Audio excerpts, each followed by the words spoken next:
Committee.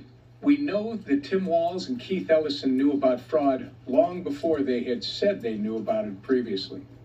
Tim Walz and Keith Ellison had 7 years to stop the fraud in Minnesota. Instead, they did nothing while letting billions flow to Somali fraudsters.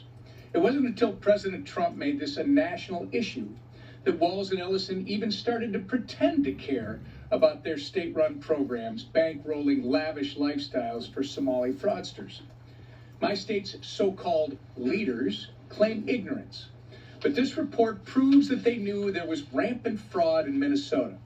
Not only did the Walz administration know about the fraud and look the other way, the report reveals they even retaliated against whistleblowers who tried to stop it.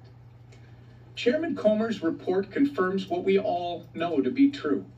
Walz and Ellison created the perfect conditions for fraud, knowingly looked the other way when it was discovered and committed, and left hard-working taxpayers, disabled Americans that our conference chair was just referring to, and hungry children out to dry in the process. All because they were afraid of being called racist. Somali fraudsters may be holding the smoking gun, but Walz and Ellison handed it to them, locked and loaded.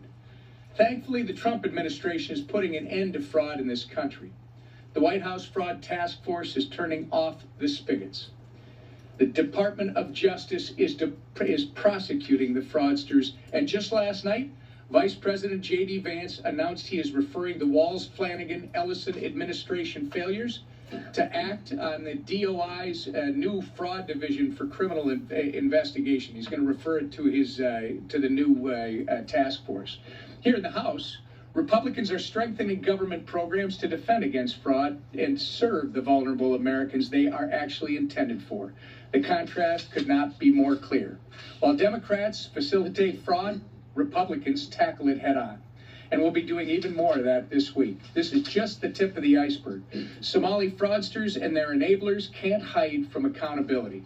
With that, I'll turn it over to our leader, Steve Scalise.